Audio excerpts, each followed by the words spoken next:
दोस्तों, कैसे हैं आप सभी लोग। आज के इस वीडियो में हम आपको क्लास 10th के विज्ञान के फर्स्ट चैप्टर रासायनिक अभिक्रियाएं एवं समीकरण की पूरी परिभाषाओं और उदाहरणों को समझाएंगे। तो चलिए स्टार्ट करते हैं। रासायनिक अभिक्रियाएं वे प्रक्रियाएं हैं जिनमें नए गुणधर्मों के साथ नए पदार्थों का निर्माण होता है। किसी अभिक्रिया को इस प्रकार व्यक्त किया जाता है कि बाएं ओर अभिकारक तथा दाएं ओर उत्पाद व मध्य में तीर का निशान लगा दिया जाता है। अभिकारकों व उत्पादों में योग का चिन्ह लगाया जाता है। वे पदार्थ जो अभिक्रिया में भाग लेते हैं अभिकारक कहलाते हैं। वे पदार्थ जो अभिक्रिया में नए बनते हैं उत्पाद कहलाते हैं। जैसे मैग्नीशियम और ऑक्सीजन, मैग्नीशियम ऑक्साइड। यह समीकरण शब्द समीकरण है। किसी भी अभिक्रिया को शब्द समीकरण के रूप में लिखना लंबा हो जाता है, इसलिए रासायनिक अभिक्रिया को शब्दों के रूप में व्यक्त न करके रासायनिक सूत्र के रूप में व्यक्त किया जाता है, जिसे रासायनिक समीकरण कहते हैं। असंतुलित रासायनिक समीकरण वह रासायनिक समीकरण जिसमें तीर के निशान के दोनों ओर के प्रत्येक तत्व के परमाणुओं की संख्या समान न हो असंतुलित या कंकाली समीकरण कहलाता है।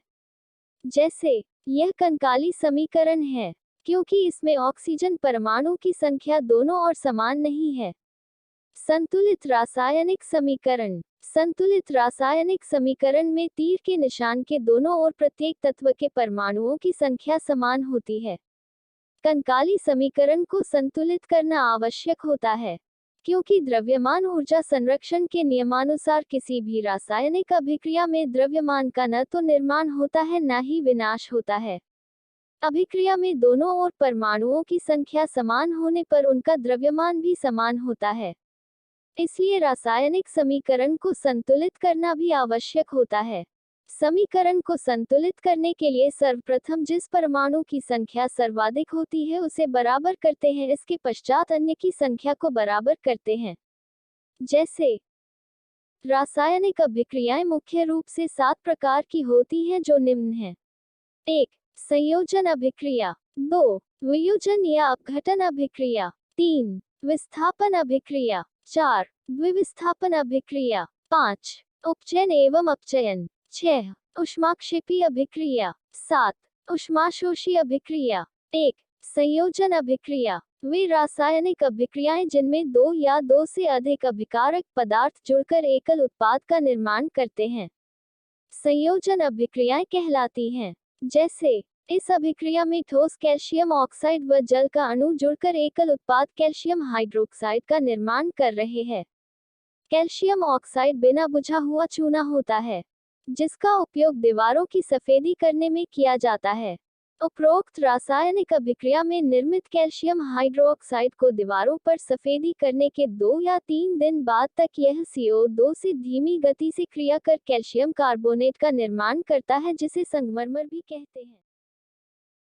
2. वियोजन या अपघटन अभिक्रिया वे रासायनिक अभिक्रियाएं जिनमें एकल अभिकारक यौगिक टूटकर 2 या 2 से अधिक उत्पाद बनाता है वियोजन या अपघटन अभिक्रियाएं कहलाती हैं।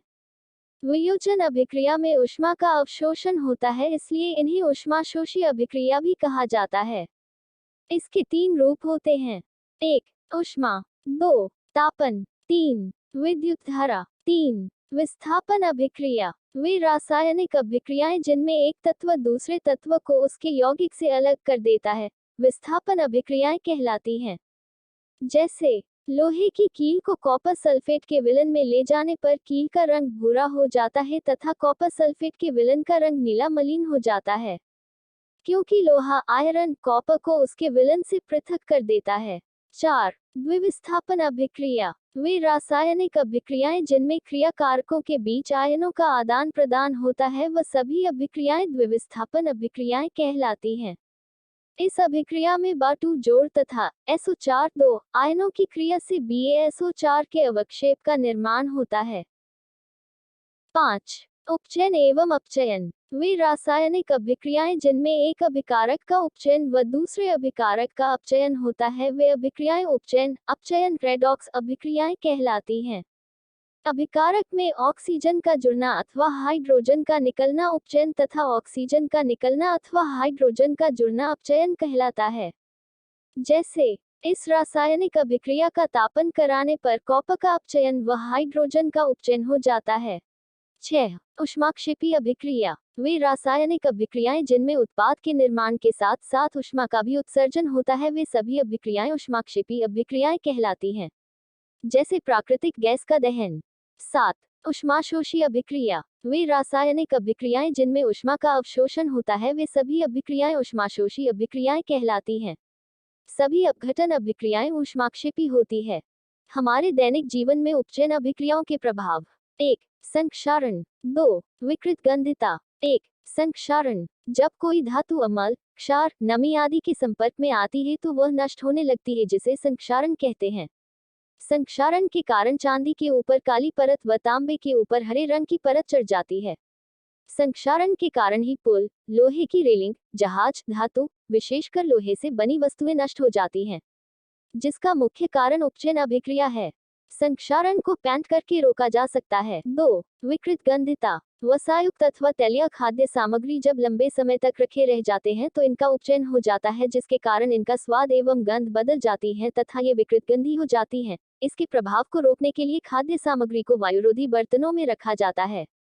चिप्स बनाने वाले चिप्स की थैली में से ऑक्सीजन निकालकर नाइट्रोजन जैसी कम सक्रिय